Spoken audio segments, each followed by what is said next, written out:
Hey, welcome to Inside Toppers Baseball. I'm Cody Shook. As always, Coach Burkle next to me here. Coach, we're recapping the weekend we just had against UVA Wise and Concord.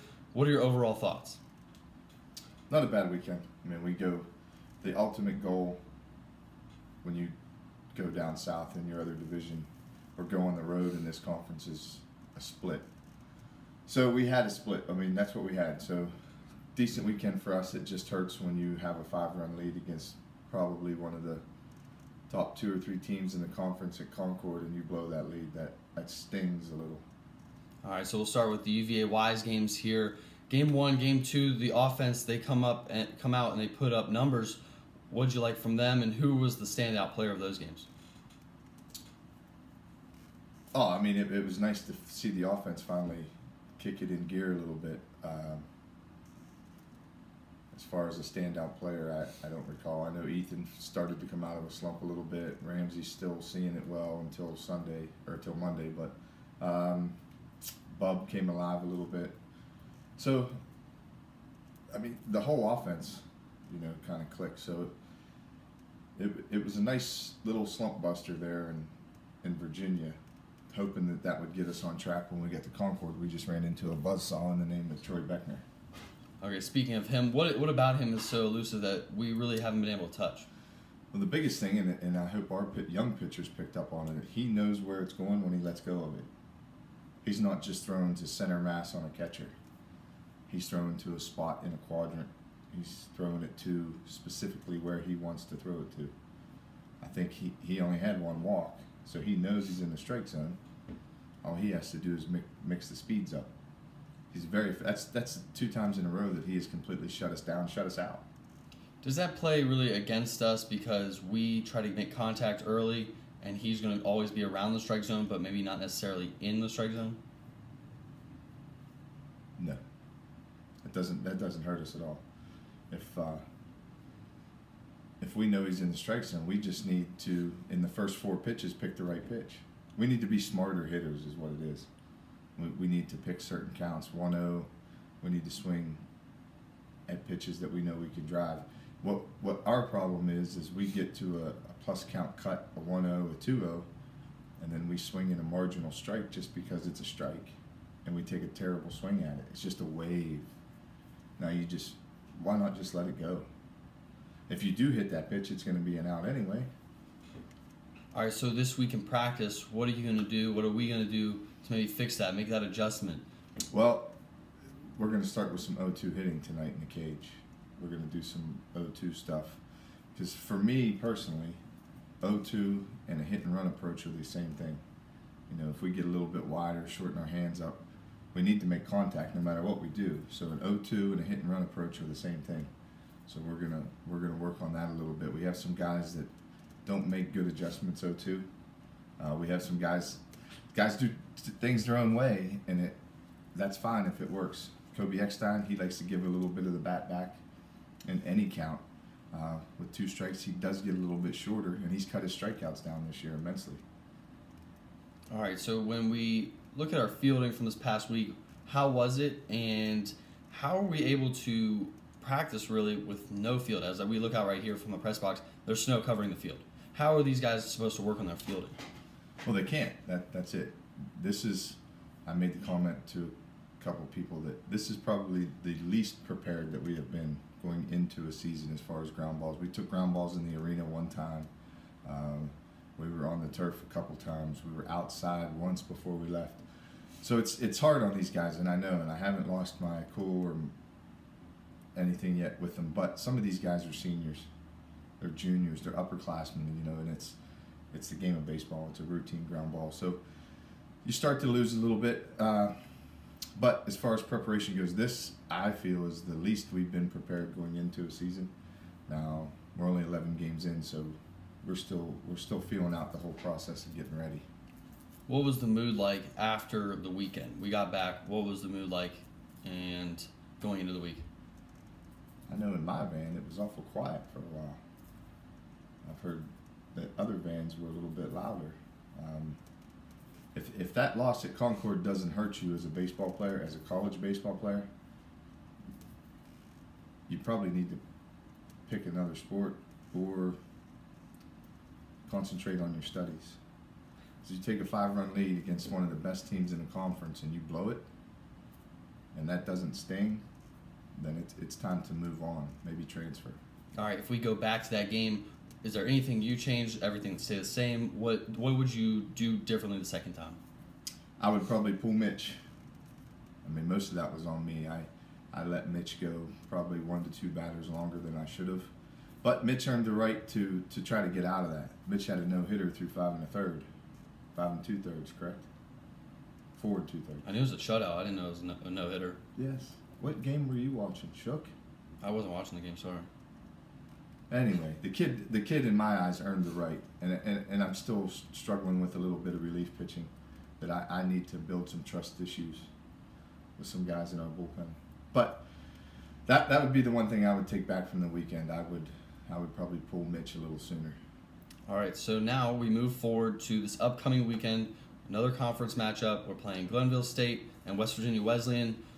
What's the situation? Those games are supposed to be at home, but there's 3 inches of snow on our field. So it's gonna be 41 tomorrow, 42 on Friday, Saturday, Sunday, Monday all look nice.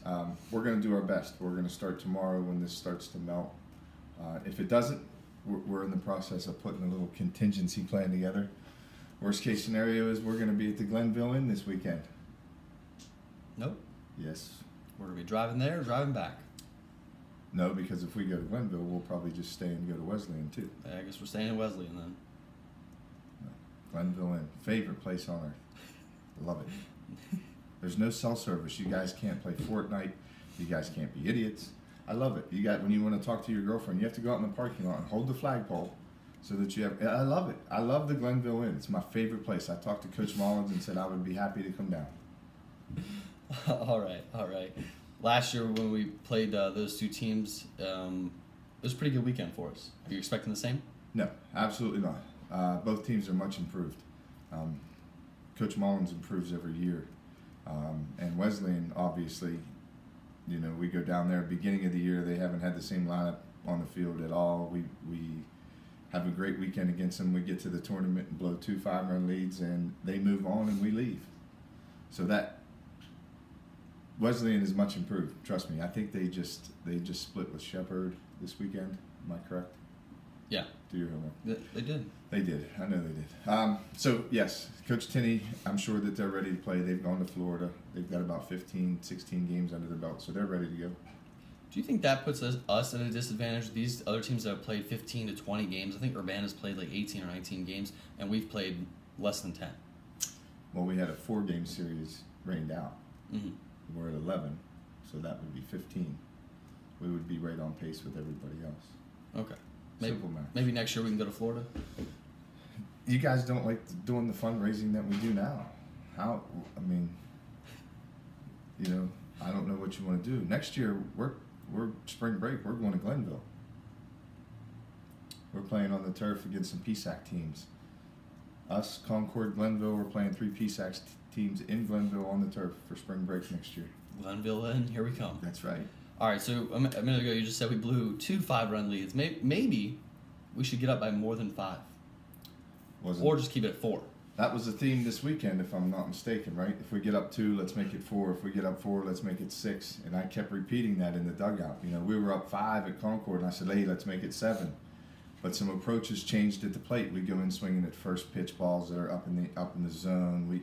So we took that 5-run lead and we just squandered it because we didn't stick to the game plan and try to increase the lead. We just went up daddy hacking, and it didn't pay off for us. We take first pitch fastballs and we pop them up to the infield, and now it's still 5-0 going to the 6th, and at the end of 7 it was 6-5 Concord. So the approach has to be that we need to increase every lead that we have.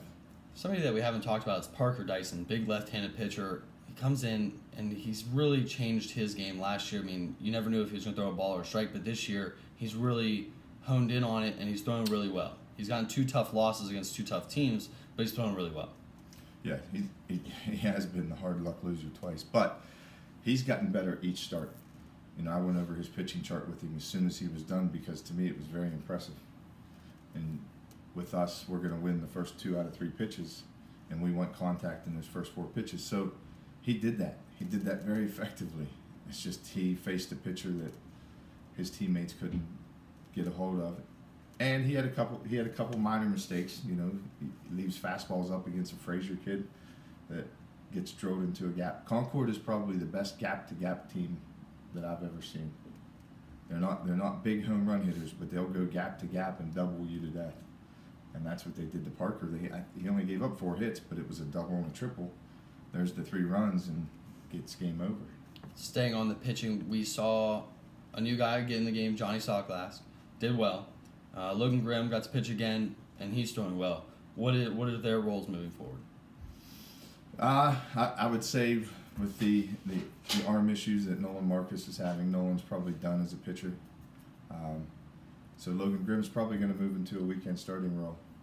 Johnny, we did that to see if Johnny's ready to pitch at this level, and I think he is. He's just got to fight through some issues things that he got away with at the high school level, you can't get away with here. When you miss at this level, somebody's going to line it right back at you or over the fence. So I think Johnny will be fine. He's probably going to be in a long relief, maybe a midweek starter role here as we move on. And same with a bunch of guys. We have a lot of midweek games left. So there's guys that they're not going to throw on the weekend, but they're going to start a game midweek against an ODU or an Ashland or a Seton Hill, and then they may not wish they wanted.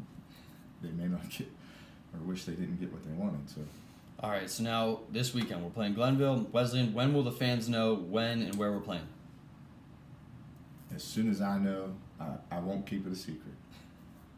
The fans are smarter than you guys. They know that as soon as we know, we'll tell them. You guys act like we're keeping secrets from you. When we know, we'll let them know. Right now, we're still saying Saturday, Sunday. If this melt doesn't happen as quick, we may be Sunday, Monday here. And if we can't get it ready by Monday, if we don't think, then we're going to head on the road and we're going to Glenville. But no, we're not missing any more Monday classes, correct?